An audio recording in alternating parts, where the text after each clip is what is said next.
Houston, Texas, June 2001. Early morning light slipped through the blinds of a quiet house, nestled in a still neighborhood. The air was warm, the birds were chirping, and everything on the surface seemed normal. A modest house with a minivan parked in front, toys scattered in the backyard, and 5 young children just waking up to another summer day. Inside that home lived the Yates family.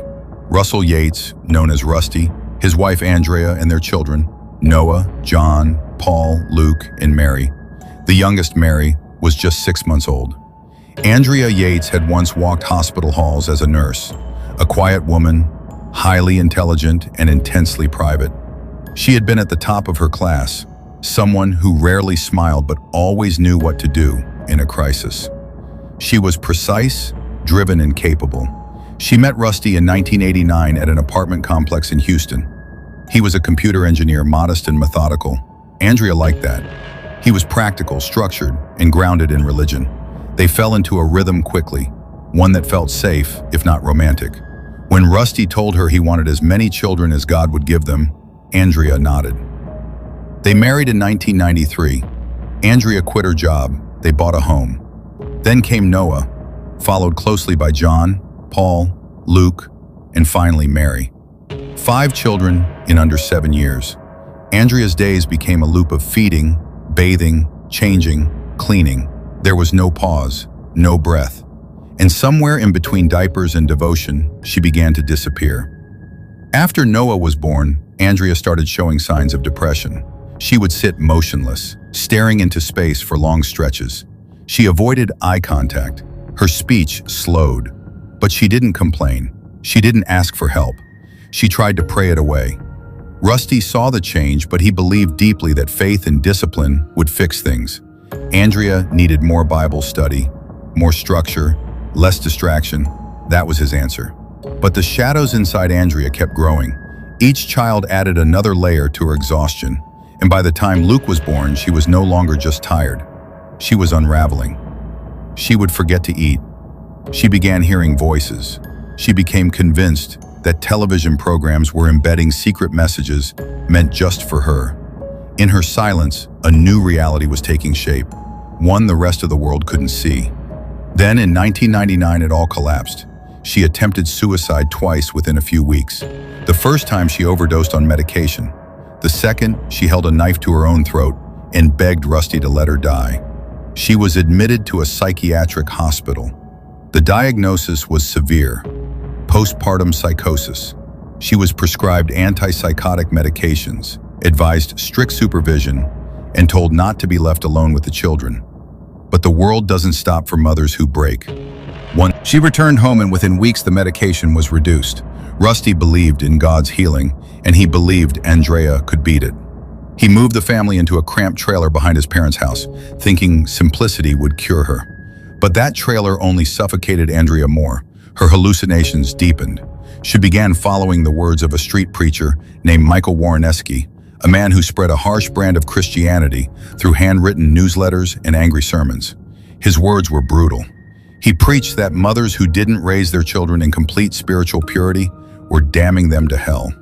Andrea read his pamphlets obsessively. By now, Andrea had begun to believe that she was beyond redemption, that she had failed as a mother, that her children, pure and innocent, would grow up and fall into sin unless she stopped it. Not through discipline, not through guidance, but through death. It would be the only way to save them. In March 2000, Andrea gave birth to Mary, her 5th child. She was already deep in a storm that no one else could see, but with Mary's birth, that storm turned violent. The moments of silence stretched into days. She stopped speaking entirely at times. She would sit on the living room floor, staring at the walls as her children played around her. She began pulling out clumps of her own hair. She scratched herself in her sleep. She muttered things under her breath that no one could understand. Her doctor increased her medication. She was again hospitalized, again treated, again sent home. There were warnings, clear ones. Doctors said Andrea was on the edge of a psychotic break, that she needed 24/7 monitoring, that her children should not be left alone with her. But the days rolled on, and people around her, neighbors, friends, even family, hoped for the best. Rusty believed she was improving. She seemed better sometimes. On good days, she bathed the children and cooked meals. She smiled faintly, but it was always temporary, always fragile, a thin layer covering something darker. She stopped sleeping. She began pacing the house at night, watching the children while they slept. She said she heard Satan whispering to her, telling her they would be taken, telling her she had to act before it was too late. She believed she was possessed. She would look into a mirror and not recognize her own reflection. She became obsessed with religious rituals. She stopped laughing. She stopped touching her children with warmth. There was only fear in her now, fear that she had failed God. Fear that the only thing more terrifying than killing her children was letting them live and lose their souls. Rusty had resumed work. He had to. Bills needed paying, and he believed structure would help Andrea stabilize. He left the house early in the mornings. Usually, Andrea's mother-in-law came by to help watch the children. But on the morning of June 20th, 2001, she was running late. Andrea was alone, 5 children, 1 bathroom, 1 tub. She filled the bathtub with cold water. The sound of rushing water echoed in the tight hallway. The children were scattered around the house, still sleepy. The television was off, the front door locked. She started with John, her second child. He was cheerful, trusting. He followed her into the bathroom without a sound. She told him it was bath time. He obeyed like he always did. She held him under. He struggled, then stilled. She lifted him out, wrapped him in a towel, and laid him on the bed. Paul came next. He was 3. He smiled at her when she called him. He died quickly. Then Luke, who barely spoke yet but giggled constantly. His laughter didn't echo that morning. It was drowned in silence. Then came Mary, the baby. Andrea held her for a long moment before she placed her in the water. Her hands shook, but not from hesitation, from fear. Fear that she might be too late. Then Noah, the oldest, 7 years old, he walked into the bathroom and saw Mary floating. He screamed, he ran. Andrea chased him down. He knew, he understood, he fought. She caught him and dragged him back. He kicked, he clawed, he begged. But the water was stronger. Andrea was stronger. She held him down, whispering prayers until he stopped moving. She left Noah's body in the tub, alone. She walked to the phone, called 911. Her voice was calm, flat. She told the dispatcher she had hurt her children. She didn't cry. She didn't raise her voice. She hung up. Then she called Rusty, told him, "You need to come home." The first officer on the scene would later say he had never felt such silence in a house full of toys. He walked into the bedroom. 4 small bodies lined up, covered in sheets. The tub in the bathroom still half filled. A child's hand limp, hanging over the porcelain edge. Andrea sat on the couch, soaking wet. Her clothes clung to her like a second skin. Her face showed no fear, no grief. She told them what she had done and why. She said the children were headed for eternal damnation, and she had to save them. She said she loved them. She said she had no choice. The news broke within hours. A mother, a nurse, a churchgoer, a quiet woman from a quiet neighborhood had drowned all 5 of her children. The words didn't make sense. The headlines sounded impossible. People gathered outside the Yates home, standing in stunned silence as yellow tape flapped in the summer heat.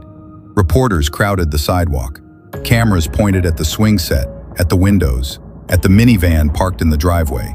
But no one could point to a reason that made sense. Rusty arrived home to find his street crawling with police. He was pulled aside before he could go inside. They didn't let him see the children. He broke down in the driveway. He asked one question, over and over. Why?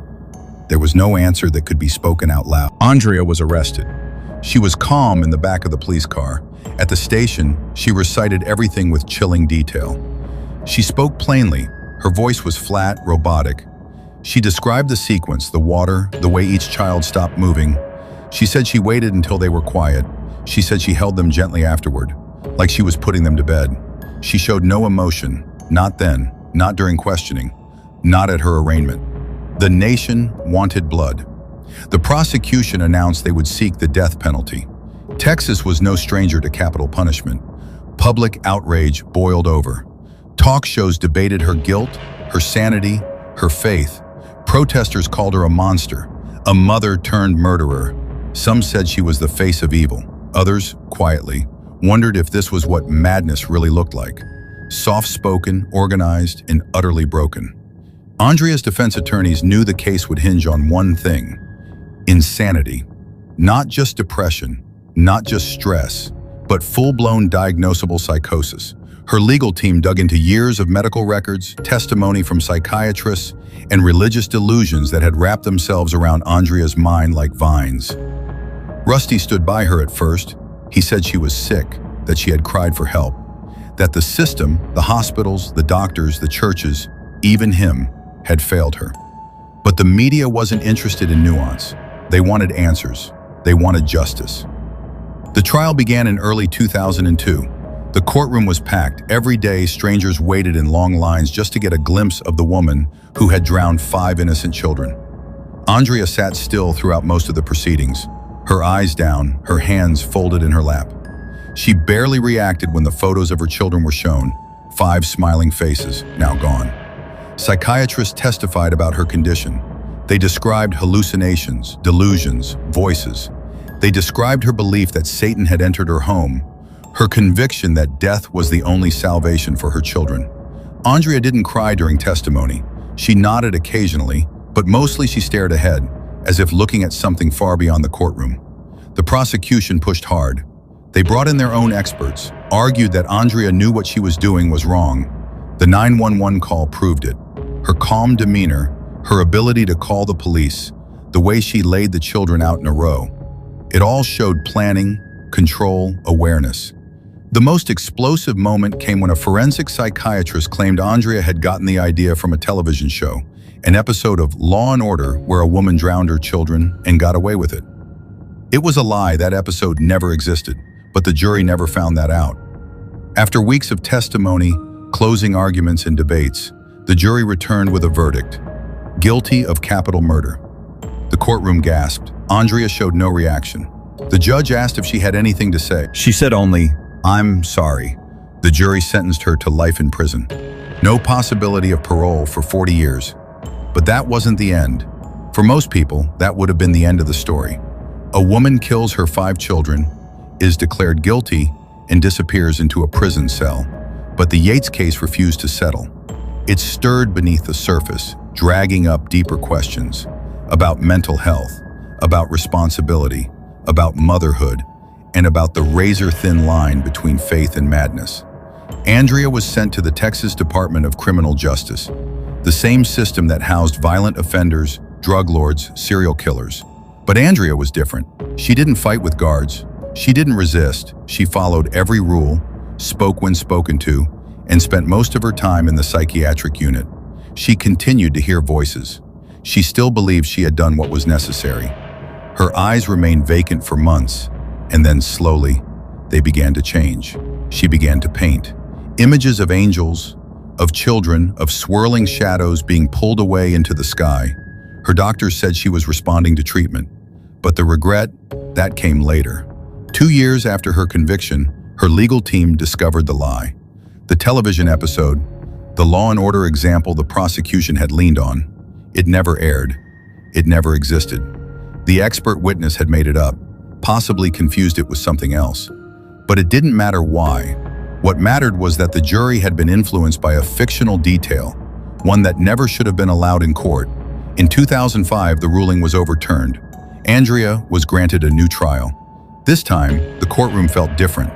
The frenzy had faded. There was no baying mob outside, no shouting protesters. Just a worn-out woman, thinner now, older, sitting quietly with her hands folded. The prosecution didn't seek the death penalty again. They knew what they were facing now. Not just a mother who had committed an unspeakable act, but a woman who had lost her mind long before that act ever occurred. The second trial focused entirely on Andrea's mental illness. Her medical records were read aloud, detailing her descent: postpartum psychosis, schizophrenia, catatonia, delusions of eternal damnation. Nurses who had treated her testified that she spoke in tongues, that she believed cartoons held secret messages from God. One said Andrea cried for hours, convinced that by letting her children grow, she was condemning them to hell. The jury deliberated. The courtroom waited. This time, the verdict came in different. not guilty by reason of insanity. Andrea was committed, not to prison, but to the Kerrville State Hospital, a high-security psychiatric facility. She was no longer considered a criminal. She was now a patient, and she would remain there, likely for the rest of her life. Inside Kerrville, the walls are white, the halls are quiet. There are no bars, but the windows don't open. Andrea has a small room, a bed, a desk. She paints, she takes medication, she goes to group therapy. Some days she speaks to others, some days she doesn't speak at all. She doesn't ask for visitors. Rusty, meanwhile, moved on. He filed for divorce shortly after Andrea's retrial.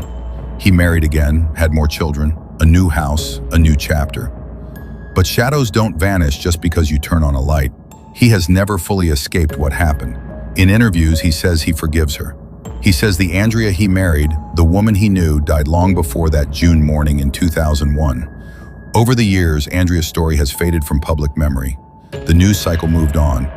But in quiet corners of American psychology, criminology, and religious studies, her case remains a haunting example. It's studied, analyzed, debated, not because it explains everything, but because it explains almost nothing. How can someone believe that killing their children is saving them? How can so many warnings be ignored? How can a life fall apart so quietly, so completely, while the rest of the world walks past without noticing? Andrea Yates was not the first mother to kill her children, and she will not be the last. But her story is one of the most profound, not because it was filled with violence or rage, but because it wasn't. There was no screaming, no blood, just water, just hands, just silence, and the terrifying, unanswered question that echoes still. If Andrea Yates could do what she did, who else might be quiet?